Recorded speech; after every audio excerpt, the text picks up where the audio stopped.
14 फरवरी 2019 को जम्मू कश्मीर के जिला पुलवामा के कस्बे उन्तीपुरा के नज़दीक गांव लतपुरा के मकाम पर एक खुदकुश हमला आवर ने बारूद से भरी गाड़ी इंडियन आर्मी के काफिले की एक बस से टकरा दी।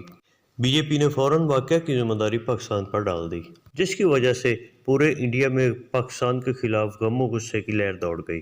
जबकि दूसरी तरफ पाकिस्तान ने वाक़या से मुताल्लिक़ लाताल्गी ज़ाहिर करते हुए तहकीक और जांच के लिए मुकम्मल ताउन की पेशकश की।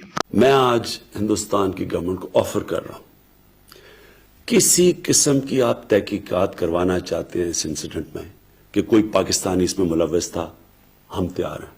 अगर आपके पास कोई एक्शनेबल इंटेलिजेंस है कि पाकिस्तानी इन्वॉल्व है, वो हमें दे, मैं आपको गारंटी करता हूं कि हम एक्शन लेंगे। ये पाकिस्तान से दुश्मनी कर रहे हैं, अगर कोई पाकिस्तान की जमीन इस्तेमाल कर रहा है, हमारे से ये दुश्मनी है, ये हमारे इंटरेस्ट के खिलाफ है।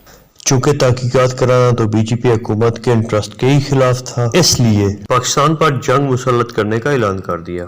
याद रहे 2014 के इंतखाबात के दौरान बीजेपी ने जो वादे किए, नारे लगाए या फिर मंशूर पेश किया था, इंतखाबात जीतने के बाद न सिर्फ उन पर अमल दरामद करने में नाकाम रही, बल्कि नोटबंदी और GST जैसे गलत फैसले करते हुए मुल्क को काफ़ी नुकसान पहुंचाया, जिसकी वजह से 2019 के इंतखाबात में बीजेपी को अपनी वाज़ेह नाकामी दिखाई दे रही थी। इसलिए पुलवामा अटैक करवाकर 2019 के इंतखाबात को भारी अक्सरियत की कामयाबी में बदल दिया। जबकि पाकिस्तान के वज़ीर आज़म इमरान खान ने उसी दौरान वाज़ेह कर दिया था कि 2019 के इंतखाबात को जीतने के लिए भारतीय जनता पार्टी ने खुद पुलवामा अटैक करवाया था। आपका इलेक्शन का साल है और हम समझते हैं कि इलेक्शन में ये बड़ी बूस्ट मिलेगी। उस वक्त तो इंडियन अवाम ने इमरान खान के इस बयान पर तवज्जो न दी, मगर बाद में खुद इंडिया से आवाज़ें उठना शुरू हो गई कि भारतीय जनता पार्टी ने खुद पुलवामा अटैक करवाया था। बीजेपी के पुलवामा अटैक के ड्रामे का पोल सबसे पहले अमेरिका में रहने वाले इंडियन आर्मी के रिटायर्ड अफसर के बेटे ने 1 मार्च 2019 को एक लीक ऑडियो सुनाकर खोला, जिसके बाद हज़ब इख्तिलाफ की जमातों और आम लोगों ने भी खुलम खुला बीजेपी को टारगेट करना शुरू कर दिया। और तो और खुद बीजेपी के एक बहुत बड़े लीडर और MLA राजा सिंह ने भी पुलवामा अटैक को इंडिया की अंदरूनी साजिश करार दे दिया है। अब पहली दफ़ा इंडियन आर्मी ने भी कह दिया है कि पुलवामा अटैक बीजेपी ने करवाया था, जिसका मकसद 2019 के इंतखाबात में कामयाबी हासिल करना था। आइए बीजेपी के MLA और इंडियन आर्मी की वीडियोस को देखते हैं। गैर जानिबदारी, जुस्तजू, तहकीक, पूरा सच, कम वक्त में ज़्यादा मालूमात। आपका पाकिस्तान पब्लिक वॉइस को सब्सक्राइब करके बेल आइकन दबाना हमारे लिए एजाज़। पैरामिलिट्री फोर्सेस के तमाम जवान बेकार मार दिए गए वोट बढ़ाने के लिए। ये बातें मैं इस वक्त कहना नहीं चाहता हूँ, लेकिन पैरामिलिट्री फोर्सेस के सारे लोगों ने हमसे शिकायत की है, अधिकारियों ने तक, कि हम मांग करते रहे कि हमें हवाई जहाज से भेज दीजिए, क्योंकि जम्मू से या तो हवाई जहाज से जाते हैं या वैली में जैसे ही घुसते हैं, वहाँ जो पड़ाव है वहाँ से बख्तरबंद गाड़ियों में जाते हैं।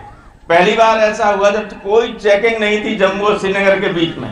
पहली बार ऐसा हुआ जब डायरेक्ट हमारे CRPF के जवानों को बसों में, सीधी सिंपल बसों में भेज दिया गया। बख्तरबंद गाड़ी जहाँ मिलती थी वहाँ रोकी नहीं गई, सीधी चली गई और लोग मारे गए। तो ये साजिश थी, ये अभी मैं नहीं कहना चाहता हूँ, लेकिन जब सरकार बदलेगी, जब इसकी जांच होगी, तो आप देखना कि बड़े बड़े लोग इसमें फंसेंगे कि हमारे नौजवानों की जानें दिलवा दी और वोट पाने के लिए धोखे से बम ब्लास्ट करके मेरे वीर जवानों को शहीद कर दिया। शहीद करने वाला कोई और नहीं, हमारे ही भारत का नागरिक उसमें मिला हुआ था। पुलवामा हमला कैसे हुआ? जब मोदी जी पूर्ण रूप से ये लगा कि आने वाले समय में सत्ता उनके हाथ से जा रही है, तो प्रायोजित तरीके से ये हमला करवाया गया, जिसके स्टेप बाय स्टेप अगर आप देखें तो DSP देवेंद्र सिंह का गिरफ्तार होना उग्रवादियों के साथ, लेकिन 3 महीने में जमानत पे छूट गए। यदि मोदी सरकार लिप्त नहीं है तो आज हमने जितने भी हमारे पूर्व सैनिक थे सभी उन्होंने एक ही आवाज़ उठाई है, अगर दी मोदी जी आप इसमें लिप्त नहीं है तो आप इसकी जांच क्यों नहीं करा रहे। मैं जानता हूँ वो व्यक्ति कौन था, कश्मीर और नॉर्थ ईस्ट के अंदर आप जाओगे, जब कोई भी मिलिटेंट अगर सिलेंडर कर देता है तो उसे सरकारी नौकरी दी जाती है योग्यता के आधार पे। यदि उसे नौकरी नहीं दी तो उसको 15,000 रुपया भत्ता दिया जाएगा, जिसके लिए वो मुखबरी का कार्य करता है। और जो बॉम्बर था, जिसको फौजी भाषा में बॉम्बर कहते, जो बॉम्ब लेके जा रहा था, वह डीएसपी देवेंद्र सिंह के वहाँ 15,000 रुपये सरकारी भत्ते में नौकरी करता था।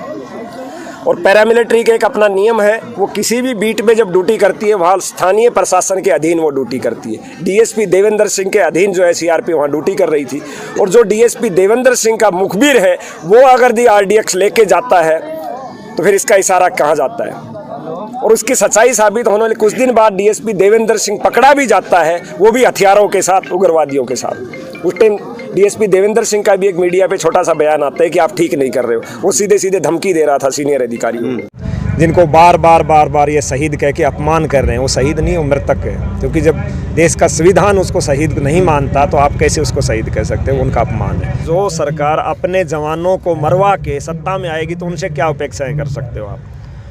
जब ये लोग सत्ता में ही पुलवामा हमला करा के आए हैं तो उनसे और आशाएं क्या कर सकते हो, उनके तो यही बयान है। तो आज से पहले सेना के जवानों ने कभी सवाल या निशान नहीं उठाया।